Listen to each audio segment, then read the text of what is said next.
Hello friends, आप लोग देख रहे हैं YouTube channel mathematics education centre. आज हम लोग एक्सरसाइज 3.3 के आखिरी दो क्वेश्चंस को सॉल्व करेंगे और ये बहुत ही अच्छे क्वेश्चंस हैं क्योंकि ऑब्जेक्टिव टाइप्स क्वेश्चंस हैं। आप लोग जानते ही हैं ऑब्जेक्टिव बहुत ही पूछे जाते हैं और मैट्रिक्स से तो बढ़िया ऑब्जेक्टिव आए हैं और इसी टाइप्स के क्वेश्चंस ऑब्जेक्टिव में हमें मिलते हैं सॉल्व करने के लिए। यहाँ तक कि ये तो क्वेश्चंस कितनी बार पूछे भी जा चुके हैं और आगे भी पूछे जाएंगे। तो चलिए हम इसे सॉल्व करते हैं, देखते हैं क्वेश्चन नंबर 11 हमें क्या कहता है। कहता है ये कि जो ए और बी आपका दो मैट्रिसेस है जिसका ऑर्डर सेम है और आप हमें ये बताइए जो ए बी और बी ए कौन सा मैट्रिसेस होगा। तो आपके पास क्या गिवन है, जो ए और बी सिमेट्रिक मैट्रिसेस है। तब लिख लेते हैं गिवन ये सिमेट्रिक मैट्रिक्स है तो जिसके कारण ए और ए का ट्रांसपोज क्या होगा, दोनों आपस में बराबर होगा। और उसके बाद बी मैट्रिक्स और कौन सा मैट्रिक्स आपस में बराबर होगा, तो बी मैट्रिक्स का ट्रांसपोज बराबर होगा। इतनी बातें समझ में आया। ये सभी के सभी क्योंकि ए और बी आपका सिमेट्रिक था तो ए का ट्रांसपोज जितना होगा उतना ही आपका ए भी होगा और आपका बी जितना है उतना आपका बी का ट्रांसपोज भी होगा। तो ये दोनों बातें हम पहले से जानते हैं। चलिए, यही दो पॉइंट ऐसा था इस क्वेश्चंस में जिसके कारण आप क्वेश्चंस को गलत बना सकते थे। चलिए, इसको तो हमने क्लियर कर दिया। अब अगला स्टेप बहुत ही अच्छा है। इस मैट्रिसेस का क्या कीजिए, हम ये बता देते हैं जो आपका ये पी मैट्रिक्स है।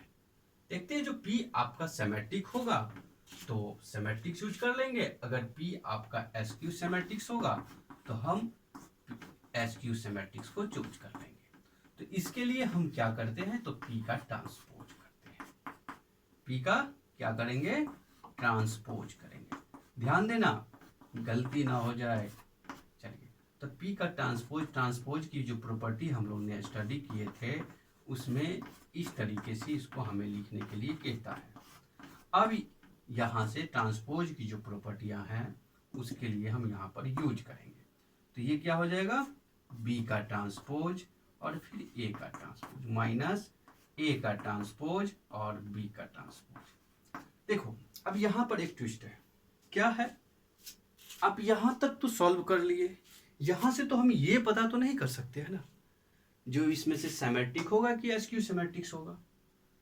तो पता कैसे करेंगे, तो ये जो वैल्यू है मेरा A equal to A transpose और B equal to B transpose, यानी कहने का मतलब आपने जो यहाँ पर बी ट्रांसपोज और ए ट्रांसपोज देख रहे हैं तो ए ट्रांसपोज की जगह पर हम क्या लिखेंगे, प्लेस पे ए डालेंगे और बी ट्रांसपोज के पोजीशन पर क्या लिखना होगा, हमें बी को लिखना होगा।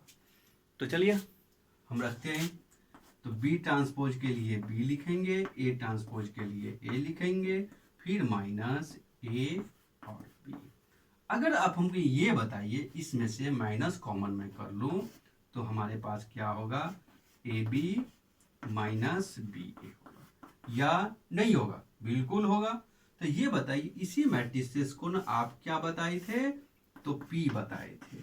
आप लोगों को तो अच्छे से पता होना चाहिए जब किसी का ट्रांसपोज और गिवन मैट्रिक्स के पीछे अगर नेगेटिव का सिंबल आ गया तो वो कौन सा मैट्रिसेस होगा, एसक्यू सिमेट्रिक मैट्रिसेस होगा। तो यहाँ पर लिख देते हैं, so P is skew symmetric matrix. Okay, चलिए अच्छा से समझ में आया या नहीं आया। तो अब ये बताइए इसमें से मेरा कौन सा ऑप्शन चूज सही होगा, तो एसक्यू सिमेट्रिक। ओके, चलिए बहुत ही अच्छा क्वेश्चन है। चलिए अगला क्वेश्चन 12 नंबर क्वेश्चन सॉल्यूशन करेंगे। क्या कहता है करने के लिए, यानी ये कंडीशन मेरे पास की बेन है, यानी A plus A transpose equal to आई।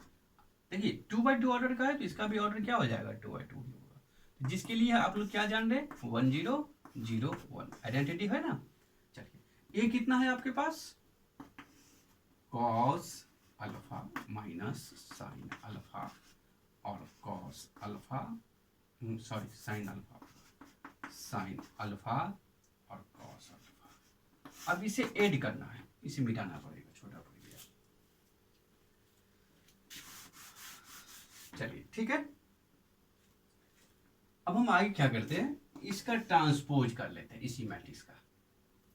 तो cos alpha minus sine alpha, फिर देखिए रो को हम कॉलम बना दिए हैं, अब इस रो को हमें कॉलम बनाना है, तो साइन अल्फा और कॉस अल्फा, और आइडेंटिटी यहां पर लिख लेंगे।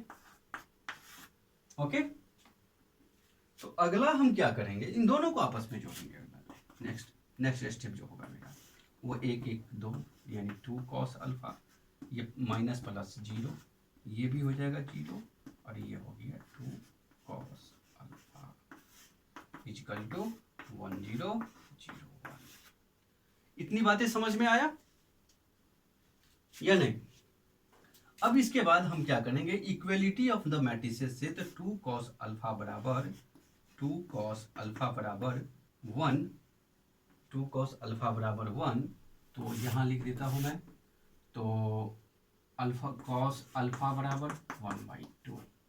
अब ये बताइए ये कितने डिग्री की वैल्यू है? आप लोगों ने अच्छे से स्टडी करके देखे होंगे किसे, तो इनवर्स ऑफ ट्रिग्नोमेट्रिक्स के। तो कॉस अल्फा बराबर 1/2 को हम क्या लिख सकते हैं, यानी 1/2 ये किसका वैल्यू है, तो कॉस 60 डिग्री का है बाबू। तो कॉस किसका है, तो 60 डिग्री है, जिसको आप लोग रेडियन के फॉर्म में क्या लिखते हो, π/3। ओके, ये दोनों तो ऐसे ही इनवर्स लगने के बाद काटते हैं, लेकिन ट्रिग्नोमेट्रिकल में हम इसे काट करके इस तरीके से क्रॉस का सिंबल देकर नहीं हम लिखते हैं, डायरेक्टली इसको हम लिख देंगे π/3। ओके, तो अल्फा का वैल्यू क्या आया, π/3 आया। समझ में आया? देखिए ये दोनों क्वेश्चन बहुत ही अच्छा क्वेश्चन है, इसी टाइप से क्वेश्चन मिलेंगे। अगला क्लासेस हम एक ऑब्जेक्टिव का क्लास देने वाले हैं, जो फुल्ली बोर्ड लेवल और जेईई लेवल से रिलेटेड एक्सरसाइज होंगे। अगला क्लासेस किसी भी प्रकार से मिस नहीं होना चाहिए। ओके गाइज, चलिए अगर अच्छा लगा है तो हमारे चैनल को सब्सक्राइब जरूर कीजिए और अपने दोस्तों के साथ शेयर भी कीजिए। तो अब हम लोग मिलेंगे अगले क्लास में मिलेंगे। Okay, good bye.